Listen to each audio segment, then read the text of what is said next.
Welcome back to the 365 Driven podcast. We've got a great guest today, Alex Hormozi. He's the founder and managing partner of acquisition.com. He's also the author of the best-selling book, $100 Million Offers. Excellent book, by the way. And he's the host of The Game podcast, which has been out around 5 years now. It's also starting to hit the top of the charts. Just took a lot of consistency and execution over time to get that result. And he and his wife, Layla, are on a mission to build acquisition.com into a $1 billion annual revenue portfolio of companies, but they're going to document the entire process. And I think that's what's fascinating about you and your wife. And let's get into the show, man. Welcome to the 365 Driven podcast, Alex. Well, thank you for having me. I want to get into the main questions because I see a lot of people copycatting you. We're going to talk a little bit about personal branding here at the beginning. So when I saw your book and I started listening to your podcast before all the social media things, even the cover of your podcast, you're in a suit. Like, I haven't seen you in a suit since that cover of the show. Right. And so here's this guy, big muscles, lumberjack looking, plaid shirts, got your own subtitles that people actually called the Hormozi subtitles nowadays. And I see so many people copying. I actually wrote a blog post about you about a year ago when I saw people copycatting the subtitles. And I said, it's not the subtitles, guys. It's the guy. It's him. It's has nothing to do with the subtitles. But I want to get your take on it. What have you learned from just being who you are, dressing how you want to be, and like hitting the scene, especially in the business space? Oh man, I think the reason a lot of people have issues with making content is that they're thinking about it as like making content rather than talking about the things that are going on. And so, there was a joke. I gave some talk a while back, and I was like, here's my 2-step plan for content: do cool shit, talk about the shit you did. Yeah. And people miss out on the first step, which is like, they don't do cool shit. And so a lot of people want to start like, they want, either you have to document like a 0 to hero and expect the fact that like people who are going to tune in are seeing you as a reporter, not as necessarily like the hero or like the person that they aspire to be like, but more so like, oh, I'm learning things along the way with this person. But I think people don't take that perspective when they're starting out. They try and pretend to be someone who's, more successful than they are, and they try and go mass market. And so it's like, if you're trying to compete at the large business game, people want to listen to sources that take the least amount of mental effort. And so like, if I'm going to listen to somebody for investing, I want to listen to Warren Buffett. Even if some school teacher says, hey, you should dollar cost average into the S&P, so does Warren Buffett. It's just that, they're like, my content's even better than Warren's. It's like, yeah, but you just forgot to build Berkshire Hathaway. And so the thing is that there's no trust. And so I think the biggest thing that's lacking from the majority of content that is made, one, because there's an agenda behind it. And it's not really made for the audience. And it's very clear that it's made for the person who's making it, either because they just like want to be famous or they want to sell some shit, right? Which there's nothing wrong with wanting to sell some shit. It's just that people don't typically get value from things where someone's just hawking their products. And so they just end up skipping out on the real part, which is doing the thing before talking about doing the thing. So 2 paths: either not have done the thing and talk about it, not as though you have figured it out, but talk about what you are figuring out along the way, or talk about what you have done after having accomplished it and talk about just getting to that point, right? Because you don't know what I don't know what going to $1 billion is like. I have, my best bad guess. And so this is us going from, 100 million to $1 billion. And that's kind of at least that's Alex's 2 cents, and I could be wrong. So what you mean is you actually have to do what you're trying to teach. I mean, it's mind blowing, So yeah, I get that. There's so many people out there. They have the right intention. We have right intentions. We want to help people. I think that's a great characteristic for people to have, but I agree that there's too many people out there trying to teach things they haven't achieved yet. And especially in the coaching space, we get a lot of negative flack in that space. The real talk is, I actually don't think that's most people's intention. I think that's what most people say their intention is. I think most people's intention is to just feel good about themselves and feel like they can gain status by getting other people to praise them. Mm-hmm. That's what I actually think. Yeah. I mean, I could see that as the different perspective on that. No doubt. I definitely see examples. Right when you said that, there's names that pop into my mind. So I think we can see evidence of that. And, the thing about the coaching industry, I mean, who do you consider some of your mentors or previous coaches that we may know or don't know?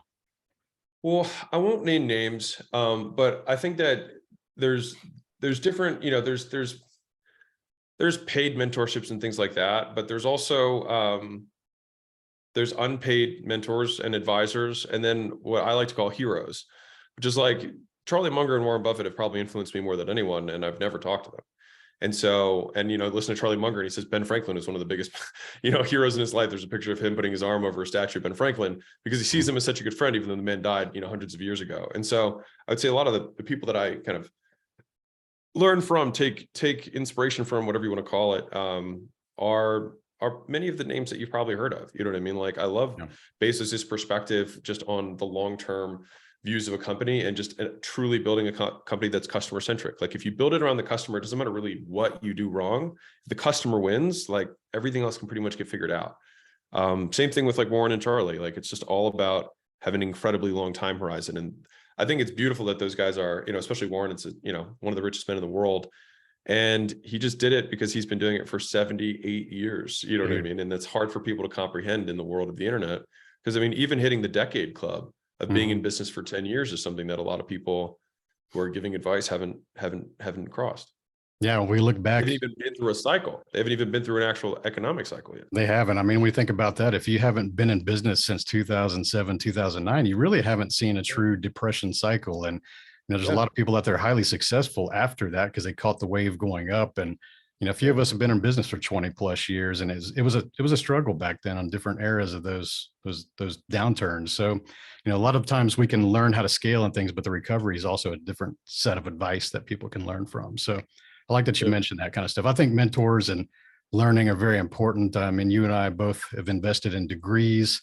I mean, you went to Vanderbilt, Nashville. I mean, that's a Yeah. private school, but the degree, I want to question about that because you got a Bachelor of Science in Human and Organizational Development.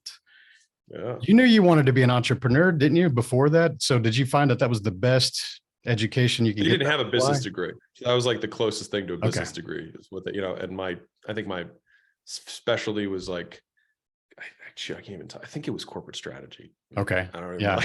it's crazy. I got a degree. I don't even remember what the quote minor of specialization was in, to show you how important it was. Yeah. How that's a good topic too, because we see a lot of times on social media, people are complaining about, should you go to college? Should you waste your money and things like that? I mean, what do you take on it from now that you've gone through that? I think it's always like, what problem are we solving? The vast majority of people are not going to be accountants or investment bankers or consultants at McKinsey or doctors or lawyers. If you do want to go that route, then you absolutely do need to go to school. So it's just part of that game.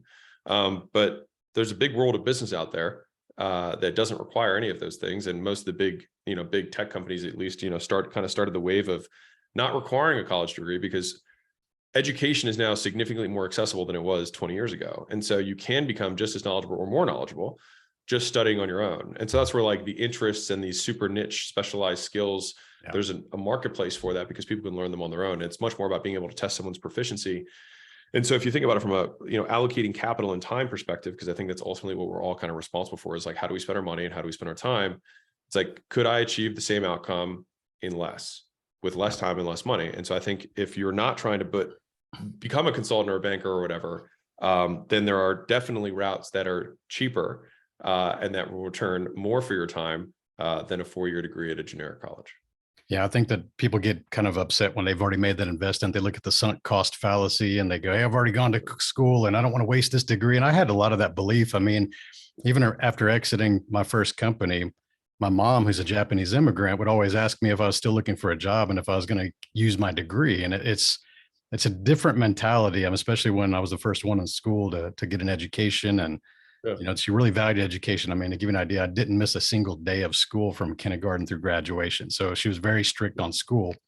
And, for someone to just walk away from this degree that took so long and not use it, was kind of like horrific. And I've heard the stories about your dad and how he was kind of the disciplinarian and he challenged you and he was kind of the tough love guy. So do you think that was part of the driver of going to school and becoming successful?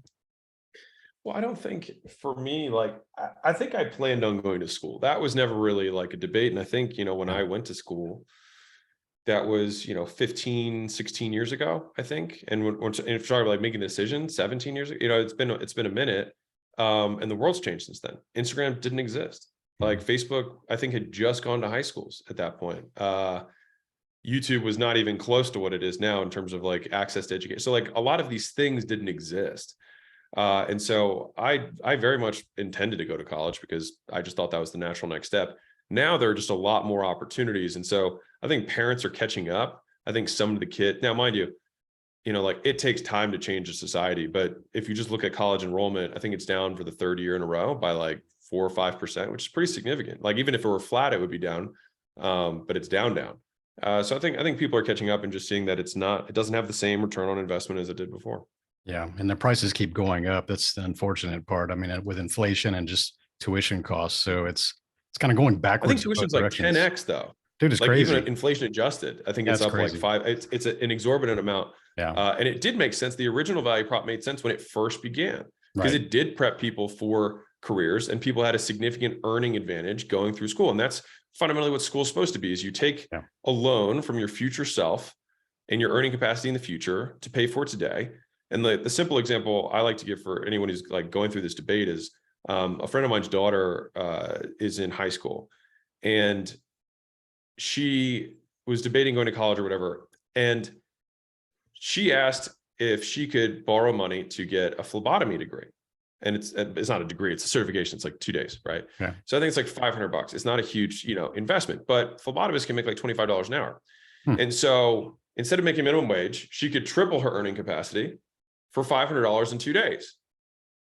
So if she saved the money to get the $500 at her minimum wage, it would probably take her, whatever the math is there, 8, 12 weeks, whatever it is, right? Or she could get to $25 an hour and work 40 hours in her first week, pay the whole thing back. And so she basically nets the 7 to 12 weeks that she didn't have to save. And if you think about that trade with education, that's the trade that I, at least for me, I tried to make as many times as I can after college was, okay, can I take a loan from dad? In this example is, the daughter and my buddy, like she took a loan from dad from her future self, really, because she's going to repay it back with her future earnings. And she was able to pay it back in a week. Right. And so that's kind of the idea, is like, whether it's a bank, whether it's a credit card, whether it's you, whatever, fundamentally education is supposed to increase your earning capacity. If it doesn't increase your earning capacity, then it failed. It was not worth it. Yeah. And I've heard you use this phrase and it's clever. You say, instead of investing your money into the S&P 500, well, how do you say it? I'll let you say it the best way. That's okay. It actually came out as like I was in the middle of a video. I was just like, in heat or whatever you want to call it. And I was like, instead of investing in the S&P 500, I was like, you should be investing in the SME 500. Yeah. And then like the whole team was like, what? And so, it's just the SME 500. If you think about it from a math perspective, right? Because, there's all these financial gurus and there's nothing wrong with that. Like you can absolutely save your way to being a millionaire. I think it's a miserable life, but you absolutely can do it. Rather than invest, they're like, if you only invested $100 a month for the next 60 years, you could have $1 million. I'm like, yeah, but in 60 years, $1 million is gonna be like 50 grand. It's not gonna matter. Right. So like people forget about inflation on the other side. Right. Or currency failures, right? Right. Yeah. There's a million things. Right. And so $100 a month, in my mind though, I'm thinking, okay, well, how can I live in, mom's basement or whatever? Take the $2,500 a month I make at my crappy job or whatever, 500 for food, maybe 1,000 for living, whatever. And I could take that extra. If you have 500, you have $1,000 a month that you actually can spend on your education and real world stuff and practical experiences, getting certifications, going to workshops, going to seminars, like that stuff is what built. And one that's really wildly underrated is one-on-one tutoring. I got tutored to learn how to run ads. I just went to an agency owner and I said, hey man, like, can you teach me how to run ads? And he said, I don't do that. And I was like, well, it's America. I was like, everybody does something for a price. And he's like, well, I don't sell my, and so whatever. We went back and forth. And then finally he was like $7.50 an hour. And mind you, like I didn't have that much money. So I was like, okay. And I mean, I took it more seriously than any class I'd ever taken in my life because one, it was my money, right? And two, because like this was supposed to make me money, right? It had to. And so it only took me like 8 hours with the guy to learn everything I needed to know how to run ads. And that skill made me millions of dollars throughout my life. So it was like, and if you do the math on that, it was 750 times 8. It was like $6 grand. So for $6,000, I learned a skill that would pay me for a very, very long time. And so a lot of those skills are available for a lot less than people think. Why do you think there's a reluctance? I think that a lot of times people will go to the internet and they like to complain about their situation. And you see these people year after year and they're kind of the same situation. And, they don't want to invest in themselves. They don't go to school. They don't take courses. They don't hire coaches. A lot of times people think that investing in the knowledge of the skills is like a lifeline, like it's their death spiraling before they go make that investment. So why do you believe that they held themselves back on that? And just to be clear, like just before I answer the question, like investment can just be time, because a lot of things are available for free. So like you absolutely like there's free Discord groups if you want to join communities of people who are trying to do the same thing as you. There's a zillion people who now like I put as much stuff as I can online for free, just for like with downloads and everything, so people can just learn it. And so like you absolutely can learn just about any skill for free now. One of the other underused opportunities is going to a job, God forbid, and learning how to do something. My neighbor was 16 years old and he didn't know how to sell. And I was like, he's like, well, what course should I? I was like, why don't you just take a sales job at my company? We'll teach you how to sell and you'll get paid for it. What a concept, right? And he worked his way up. He hustled, you know what I mean? And he did a really good job. So why don't people invest in themselves? I mean, your guess is as good as mine. I think at the end of the day, people will blame three things for their experience in life. They will blame the universe and say it is unfair, which is their circumstances. They will blame other people. So whether that's their kids, their spouses, their mom, their dad, their siblings, their employees, whatever it is. Or the final layer of that is that they will avoid it. So they will have fear and shame around making a decision. So those are the big three. Like when we're selling, we try and overcome those three distortions of reality. So when people say they don't have time, that's a circumstance, that's universe. Say they don't have money, that's circumstance, that's universe, right? If they don't like a particular thing, circumstance, universe. If they can't move forward because they have to talk to somebody else, that's other person. And the thing is whatever someone gives as the reason they can't is the thing that has the power over their lives. And so I realized when I was younger, I think I was 19-ish, that I used to blame my mom for a lot of stuff. And so I was an angrier guy when I was younger. And I realized that if I blamed her for my lack of success in some sort of endeavor, that I was giving her the power. I was saying she had power over me to affect my life. And that idea, for whatever reason, just disgusted me. And so that was what got me over that kind of victim mentality. And some people have victim mentalities, not in every aspect. I mean, sure, there's some people who are just universal victims, but some of us are victors in some aspects. Maybe you're a victor in sports, right? But you're a victim in relationships. Like I can never get close to a woman because my mom's a bitch and she sucks and blah, blah, blah, blah, right? She didn't hug me enough. Okay, yeah, cool. And so is that it then?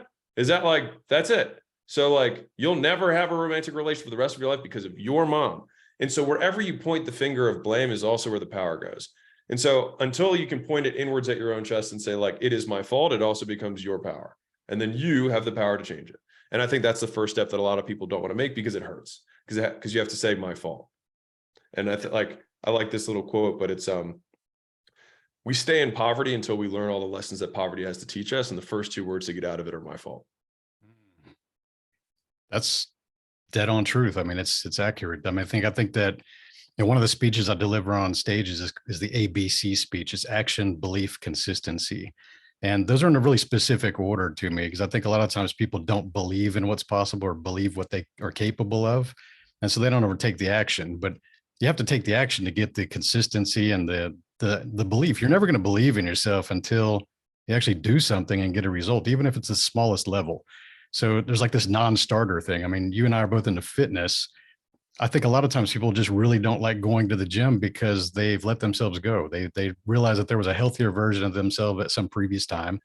And so they realize that if we're looking at a number scale, like if average is at the 0 and negative is letting yourself go and positive is being fit and healthy, they realize that there's going to be a lot of work. It's going to be months of work just to get back to 0, which would be average, back to where they used to be. So they have this holding themselves back situation because they keep putting it off. And, the time travel is going to happen either way. If you want to get in shape in a year, you're still going to be here in a year. So would you rather arrive there at 12 months healthy or 12 months where you're at currently? Right. Yeah.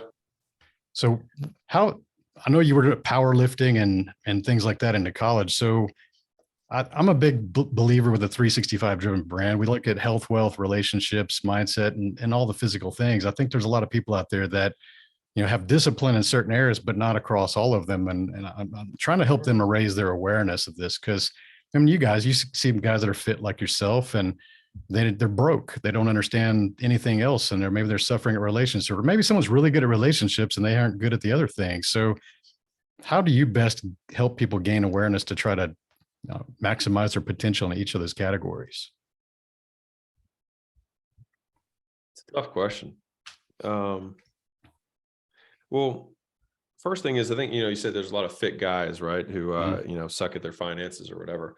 I actually don't see being fit as a discipline for most people who are very fit. Most people are very fit, like fitness. Yeah. So it doesn't take any discipline. They look forward to going to the gym. True. And I think that therein lies a lot of the truth of like the things that we are better at are the things that we enjoy. And so it's how do you make the thing that you're not good at something you enjoy? And so I think like, if you want to just like not be fat, you can absolutely do that. Like that's super doable. If you want to look like, I'll take this the way I mean it. Like I'm fairly fit. Most people would say that. Like you're not really going to get here based on like a cursory interest. And you're not going to get here even with like the perfect training and nutrition for a year. You won't. I've been doing it almost 20. Like I just have a lot of compounding on my side. And I was obsessed with it. I was in the industry. Like, you know what I mean? Like I spent a long time doing it. And so I think that same truth kind of goes to all angles. Like if you're interested in relationships and you read about relationships and you want to find out how to communicate with someone better, like then you'll probably have better relationships. But the single thing that I've been able to do to try and, like, if you think about habits as start, stop. So it's like, you want to stop doing the things that you don't want to do, and you want to start doing the things that you're not doing that you should be doing. Right. And so, stopping things has actually never been hard for me. So like never had the whole, like, man, if I have a drink, like not like if I don't, like I didn't drink for 3 years, like I can stop, you know what I mean? I chew Nicorette every day. I can stop chewing tomorrow. Like it's not a huge deal for me. What's been harder for me is to start things. It's way harder for me to start stuff. And so the only things that have been really successful for me was altering my environment. And so making it more convenient to do the thing that I should be doing than not do it. And if I just always lean on the fact that I'm going to be lazy and just now fitness, I don't need to be, I like it. So I will go to the gym, right?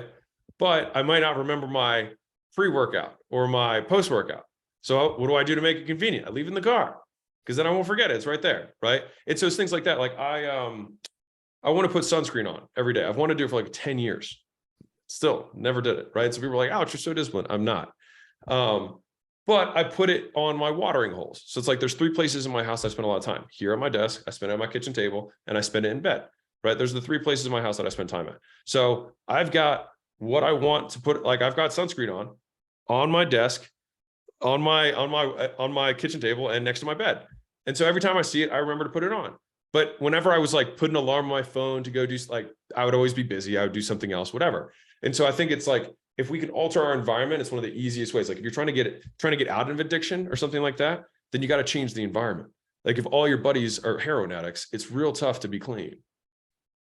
That's true. I think these are little hacks, and I think it's understated, but I think that tip that you just shared, just having things accessible and convenient, is actually really a legit thing. And I want to touch on that gym thing.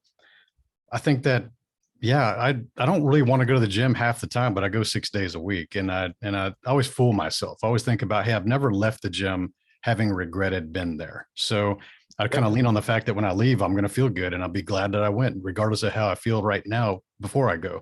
And so you said you like the gym, and I agree, I understand that, but I think some people hear that and they go, what is he talking about? Like, why do these guys like to go and lift crazy weight and do stupid stuff and maybe hurt a muscle? Like, what do you like about the gym? I've enjoyed training since I was, 14. So, I mean, this part is very much part of my identity. And so I go to the gym partially because I've always gone to the gym. But what is it? There's got to be some deep feeling or emotion, or is it just the results, or what is it that I like to feel the strain of the weight? I like to lift just really heavy stuff and see it move. I think people do things because they have done them in the past. And so like I may have been the reason that I started lifting, but it's certainly not the reason that I continued to lift. And so like if I wanted to just simply maintain my physique, I could probably lift twice a week for 30 minutes. It wouldn't take me that long. Yeah. Just to stimulate enough to not, to stave off any kind of catabolic nature, whatever. But I lift more than that. And so I like the camaraderie of the people that I work out with. I like the people at the front desk. I like working out hard, and I like feeling good afterwards. And yeah, Keep it simple. It's very hard to find motivation, to determine motivation. Because a lot of times what happens is if you listen to people talk, they say XYZ because, and you can usually ignore what they said because they have no fucking clue. All we know and what we can observe is that they do it. So we can observe the conditions and we can observe the outcome. So when you travel, you don't do it as much. Okay, why? Different conditions, right? So anyways, not to get too deep on that, but like that's something that I spend a lot of time thinking about, which is just human behavior. But I'll segue, not going into a very, very amorphous theoretical. This leads into a thought that I just had, because you and I both posted a similar piece of content that just got a bunch of people all triggered about things. And I don't remember when you posted it a few months back, you mentioned about morning routines and how you don't need a fucking morning routine to be rich or to be successful, and expand on that, because I believe the same thing. I mean, it's boiling things down to first principles, right? Like, what is required to be successful? Like, there's a certain amount of work that must be done. And so like anything that is not that, because you could make that counter argument, which is like, okay, then if it did do that, then everyone could just do morning routines and be successful. But that's not the thing. That's the thing in preparation for the thing, which then becomes a crutch for many, and it becomes superstition. Like, I remember what made me go off and make that piece of content was that one of the portfolio CEOs I had was like, or one of our portfolio CEOs said something to the degree of, man, if I don't have my red light sauna, my cold plunge, my meditation in the morning, like I'm just ruined. And I was like, my God, I would wish to compete against you. Because all I'd have to do is just fucking unplug your sauna. You know what I mean? You'd be ruined. That's how easy it would be. Like, people are just not that formidable. And so I always wanted to optimize for like, what is the absolute minimum that like is required? Because I actually don't think I have tremendous like activity output. Like, some people are like super high energy. Like, that's not me. So I was always like, how can I do the fewest things to get to where I'm trying to go? And I think a lot of times you realize that a lot of people just have high activity and don't do very much.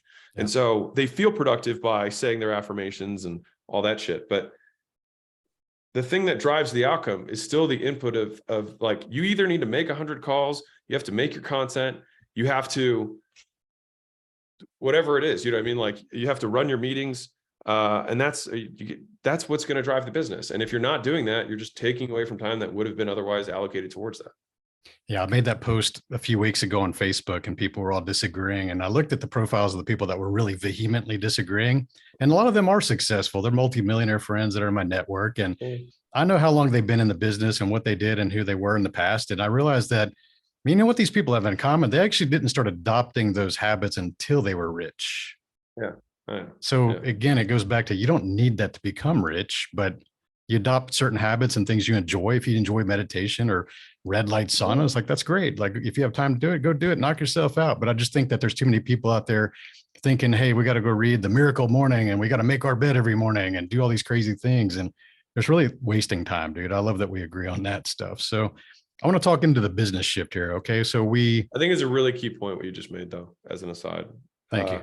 It's like saying, Alex flies private, therefore, in order to be rich, I have to fly private.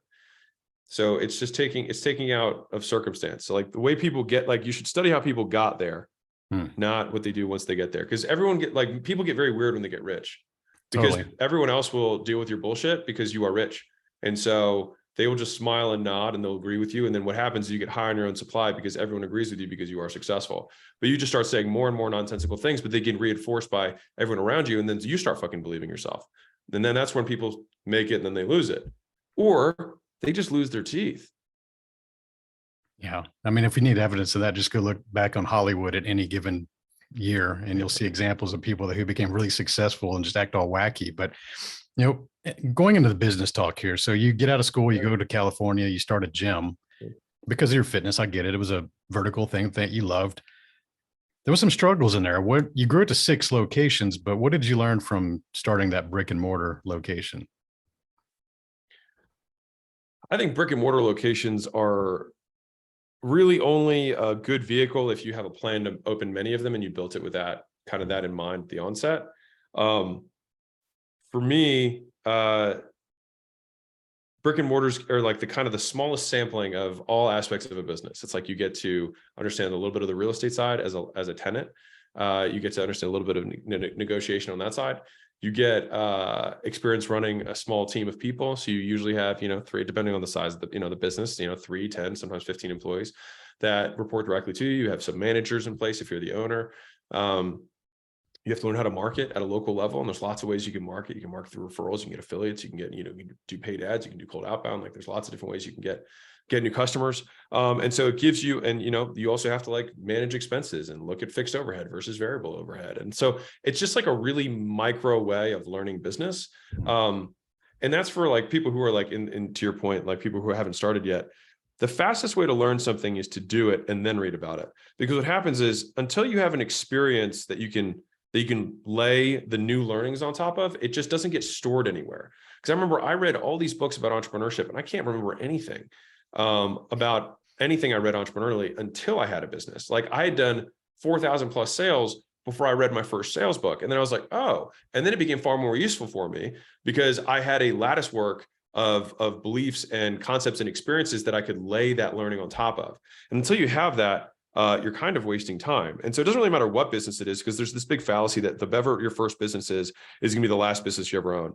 And it's just very unlikely, because most entrepreneurs have multiple businesses throughout their career, and each one gets a little bit better because they learn from the last one. And so it's like, you might as well get your learning on sooner so you can get to the bigger, better ones sooner. Totally, dude. I call those staircase businesses in my book. We start out small and just scale, exit, sell, invest, grow a next one. And I think it also, to add to that, most people feel they're just turned out of they don't want to do the entrepreneurship because they have this dream business that they want to create that requires a lot of capital raise or a lot of team, and they don't have these resources available. So they go, I guess entrepreneurship's just not for me. And, unfortunately they tap out before they even start. So I like that you talk about learning as you go, because to me, the best entrepreneurs learn as they go.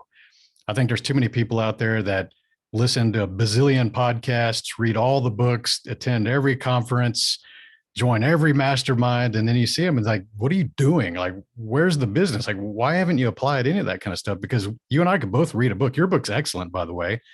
We could go read your book and we can take down a shit ton of notes. But the thing is like, we're reading it, we're nodding our heads like, that's great. That's great. That's great. That's great. Yeah, man, this is awesome stuff. And I'm going to go share this with my friends and tell everybody to read it. And then they don't do anything with it, man. It just drives me nuts, dude. It's interesting. Yeah, I don't even know if it drives me nuts anymore. I just think it's just, I think when people are ready, they'll go. I mean, I know that one of the things that killed me when I was early days was, right when I was in my not yet an entrepreneur stage, I read this book and it said, there's two types of people. There's entrepreneurs and entrepreneurs. Oh, and I just was like, I don't want to be a fucking entrepreneur.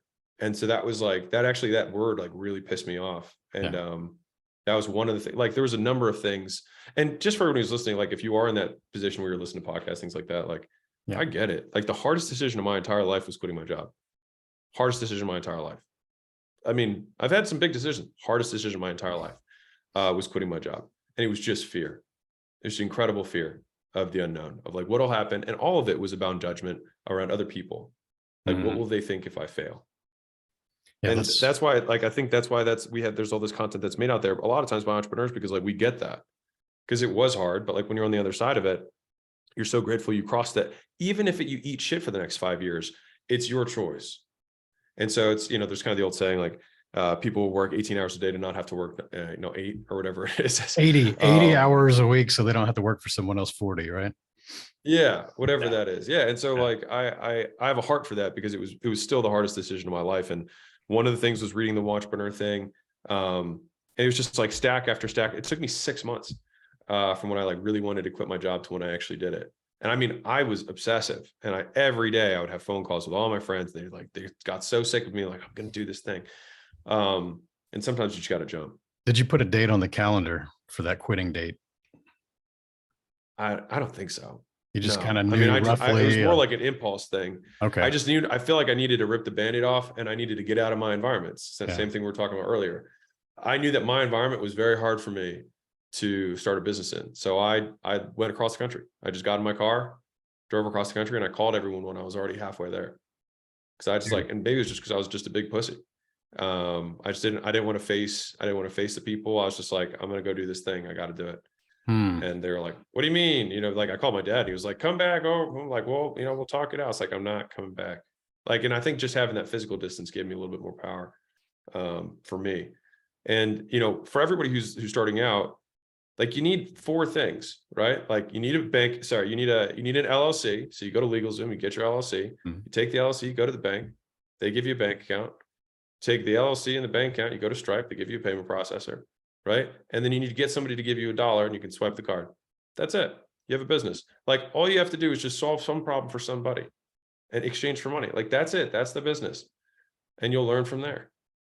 Yeah, it is really simple. And those little things, I mean, we could do that in a week. And the thing is that even if you just did one of those a day, just the smallest little thing, you're going to feel that little bit of momentum, a little bit of belief it's becoming a reality. And I think, you know, a lot of times people really they just waste too much time thinking about the logo and the brand and, you know, someday I'm going to do this. And it's like, dude, like you can go make a lot of money before you do that. And you can rebrand later if things are good, if the product's good, right? I'll tell you a fun story. My first business was an online business, ironically, before it was cool. And I spent $5,000, which was a shitload of money for me at the time, a ton, on a website and a logo. And I didn't understand anything technical. So I was like, just make sure that I can collect money through this thing. Like I didn't know how any of that stuff worked. And so, so it got all set up, you know what I mean? And Gym Launch, which ended up being the biggest company that I've, you know, not now, but like it was my first, what I would consider real success. You know, the gyms, you know, when I had 6, probably did 2 or 3 million a year, but like I would have been like real big money. That one didn't have a website until we'd already done like, I think like 40 million in sales. Oh my gosh. We didn't even have a website. That's crazy, And dude. it was because I resented what I had done as a mistake earlier on in my career. I obsessed about the colors. I obsessed about the logos. I obsessed about the taglines. Gym Launch was, I went to 99 Designs. I got a $99 logo. I didn't even have a website. I just put up a landing page with a headline and was like, you know, I just ran traffic to it. And then I called people up and was like, hey, I've got this thing. I can help you out. And that was it.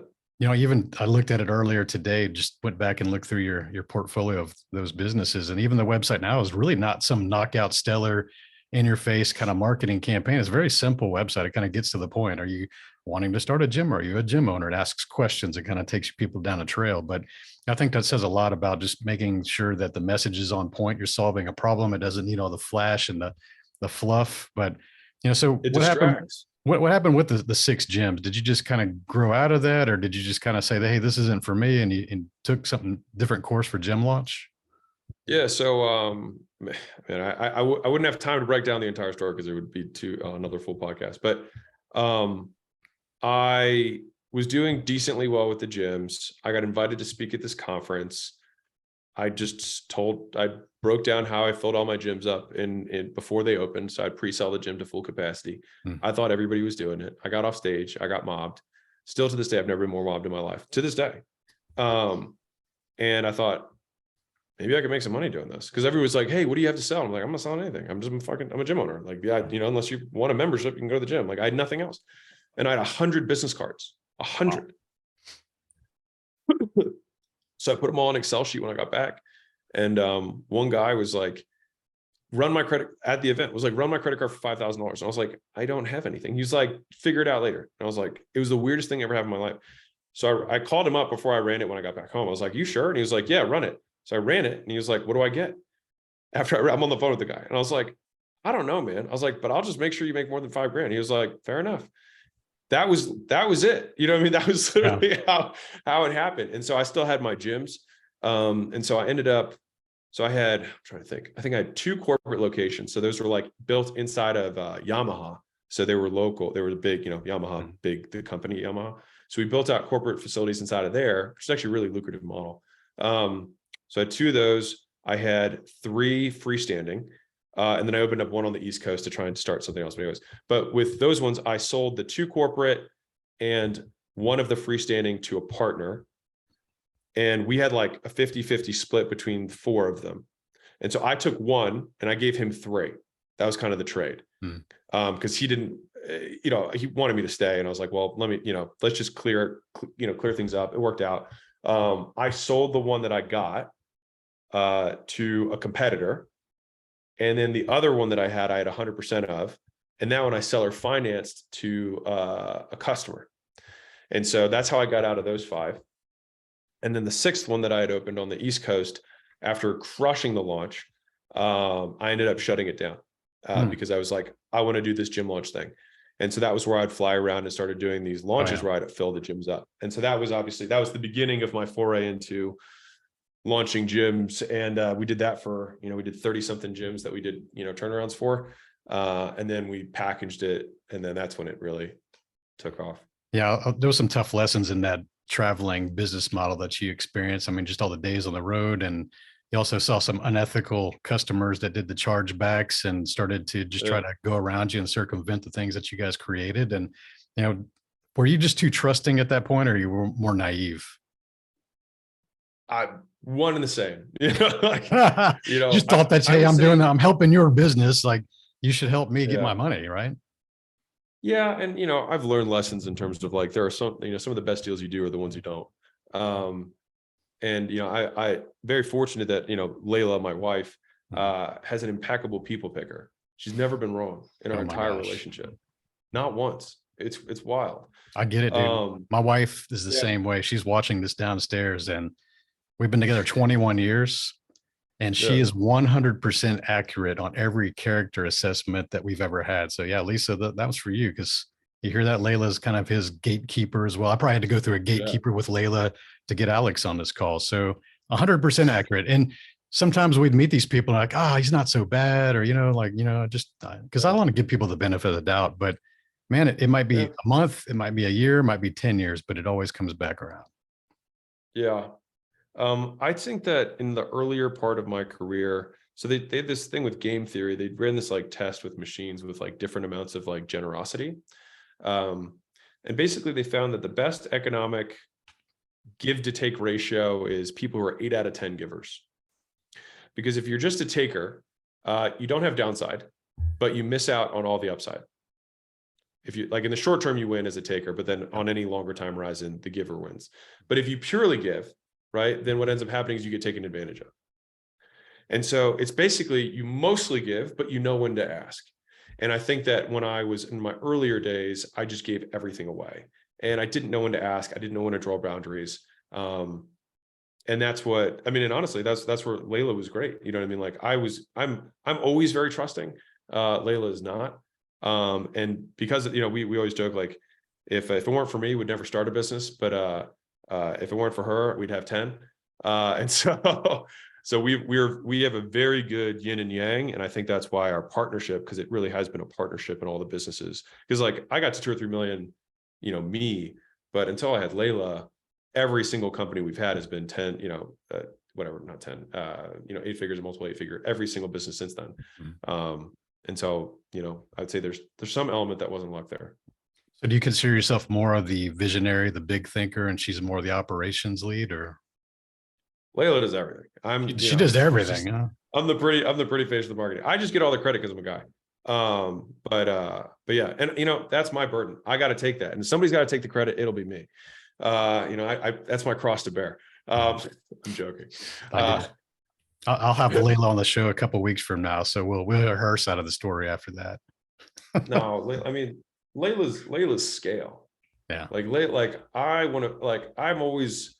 I'm always involved in the very beginning to figure out like what's the thing that people want. And that's where the rapid iterations come in. Like, what's the messaging? What's the marketing stuff? Like, what's the value prop? How are we going to price this? Like, how are we going to monetize? Like, that's where I get, that's where I do my best.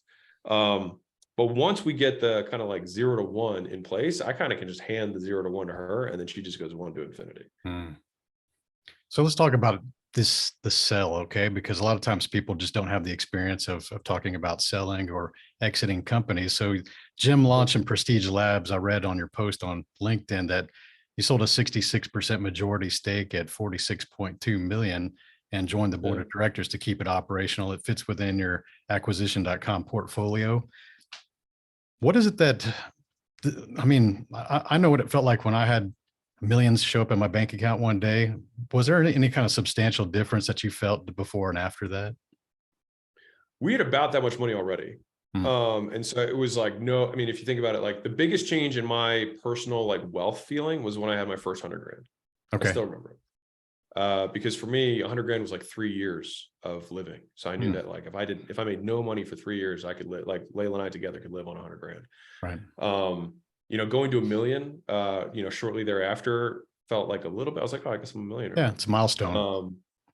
Yeah. And then I think I remember 10, I remember 14, I remember 20. And then after that, I stopped, you know, it just stopped really mattering as much. But the long story short of that is no, it didn't materially change my life in any way. The thing that the sale was important for was credibility. I had it's funny because the amount of people who, you know, had been following what we've been doing for a long time, and then like only after we sold was like, congratulations. Which is interesting because you're actually poorer after you sell a company, not richer, because you owned the asset before and you didn't have a tax event. So, so technically I was richer before the transaction, but the thing is like that people aren't logical. So, but it also, you know, paved the way for acquisition.com. And for that reason, that's why I'm grateful. And the reason we ultimately exited it was because I'm a big guy, you know, big fan of focus. And we had done, I think 2 or 3 minority investments at that point, that had done very, very well. And so I realized I was like, I want to do more of this. Like I could feel like that's where I was getting pulled towards. And I'd started making content that whole year, just kind of like general business content, the year that we exited. And I enjoyed that. I felt like I'd been kind of like in a little shell, just only talking about gym stuff for a long time. So just talk about general business. And then it just, you know, kind of took off from there. People started sharing it, and here we are. So when you, yeah, it's pretty cool to see that kind of stuff happen. And also when you're in the education and or online space, the multiples tend to be a little bit higher, especially if you got the recurring revenue business model or generating ads or things like that, where people could forecast guaranteed money that's coming in. And I think that's one of the reasons that I love the online space as well. And I've built most of my businesses online. And I think that you had the brick and mortar, you went to online. Maybe you can do like a pros and cons, because we talked a little bit about the brick and mortar, but what attracts you now to the digital space, the information and education business model? Well, and just to be clear for everybody, like I am not solely invested in education and digital stuff. Like we have a big chain of photography studios, you know what I mean? So I still love brick and mortar, still love Main Street. I like service businesses a ton. I love sales orgs. So solar sales, mortgage sales, you know, like that kind of stuff. Love that. Yeah, I mean, we're purely based on like, do we understand the business? Can we add value? And so usually they're just very simple businesses. We like high margin, cash flow growing businesses that are bootstrap founders. Like that's where we write our checks. That's where we invest our money, because those are the businesses that we enjoy the most. But the pros and cons, like, you know, pros with brick and mortar is that you have incredible scale. You figure out one mousetrap and you can build 2,000 of them. And that's cool. You know what I mean? Like that's very cool. Huge enterprise value, very buyable. Like there's no like key man risk with those types of businesses. If you have 20 locations that do car washes, like you can sell them because somebody else could own them. You know, the digital space, if it's built the right way, can have a lot of enterprise value. You know, and it's funny because we had talked about like, there's brick and mortar, and then there's also just like national services. Like, so if you have a headquarters and you have a centralized phone team, it's like, is it an online business? Because you sell in all 50 states, but you don't have like somewhere people walk in. I don't know. But you know, we've done both. I've done brick and mortar. I've done completely remote. And right now we're actually about to sign an office where we'll actually have a headquarters for us at acquisition.com. You know, a lot of that's for media, just so the media team can be together, studios, et cetera. So like, I think there's pros and cons of both. I'm not hardcore either way. I think it's just what suits your needs right now.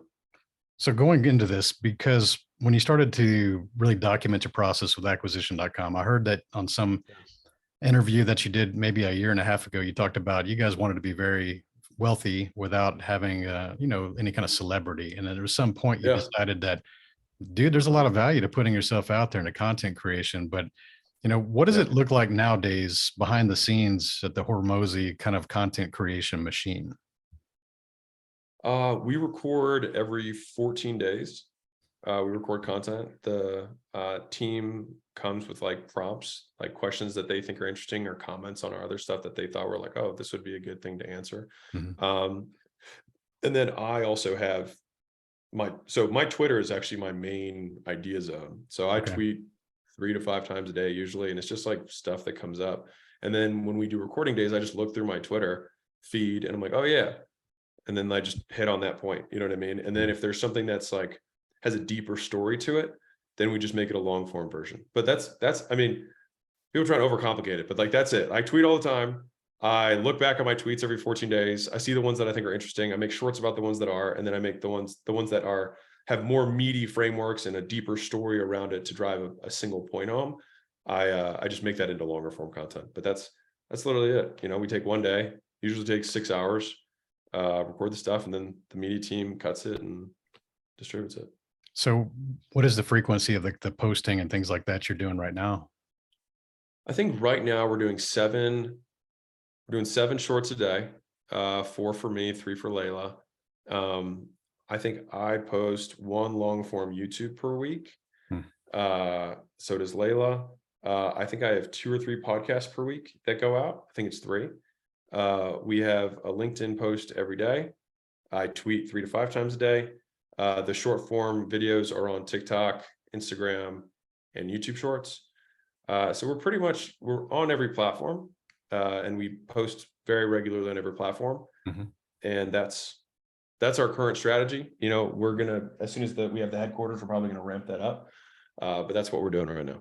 So how many people are involved in the background for that production team? I think we have 6 or 7. Mostly video editors. Yeah, mostly editors. And then we have a project manager, we have a creative director, and then the other 5, I think, are editors.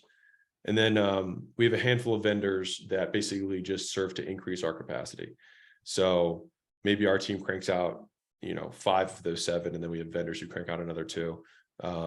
We usually use vendors as a way to learn a platform faster. So if somebody's like very good at posting LinkedIn content, we'll use them for a short period of time, learn their system, and then take it in-house. Got it. So tell us about these subtitles. Is there really magic behind them, or is it just something that you guys decided to stick with for branding purposes? There's definitely no branding behind it. I think that's just what the font that those guys used. I don't think it matters at all. Does it bother you that they call it the Hormozi subtitles nowadays? I mean, I'm flattered. You're going to see this 10 years from now. It's going to be like the greatest hits of the 2020s, and it'll be like the Hormozi subtitles. You're like, damn it, that thing just stuck with me. No, I'm not really concerned about it. Hopefully we amount to more than just subtitles. So wrapping up here at the end of the episode, I know that you're working on a next book. Give us a little scoop on that, and then tell us where they can find you. Next book is $100 million leads. So the first book, $100 million offers, answered the question, what do I sell? The second book, $100 million leads, answers the question, who do I sell it to? And so most people, once they do have an offer, they're like, okay, well, I need leads. And so that's kind of why I wrote the book. And so there's 8 places you can get leads. I break down how I've used each of them in various businesses that we own. Very fortunately, like I have used all 8. Some people build just one, and that's fine. And I make that clear, like you can just master one of them. But we've used all 8. I think it's probably just because I'm like ADD or I just like trying new things, but we've done all 8 at a pretty high level. And so that's the book. And so the idea is that people will be able to read the book and immediately get more leads. You got an ETA on when that's going to be released? I'm going to guess it'll be Q2. Okay. It'll be Q2. Right away. Yeah, it's coming up. All right. I look forward to it, man. It'll be end of Q2, probably. It'll be end of Q2. Yeah, I mean, as soon as I get the draft shipped to the printers, it's a 10-week delay between then and when the books are actually printed. And so when I have that delay, I will start the countdown publicly so people will know where to get it. Yeah, and you heard his first book. You definitely want to go pick that up. I bet he sold over 100,000 copies of that thing by now, based on just the reviews he's got on Amazon. And you're a podcast, The Game. If you guys aren't following Alex Hormozi, you should go find that podcast, because you're listening to this podcast right now. And hey, you just told us he hangs out on Twitter, so we all know that if you see a post on Twitter, that is actually Alex. And go hit him up there if you need to contact him, or give him a follow, though, for sure. Yeah. Well, appreciate having me on. Very humbled to be here. And thanks for taking the time. And for everyone who listened, thanks for giving the attention. Hey, man, good to connect. And thank you for being on the show, brother.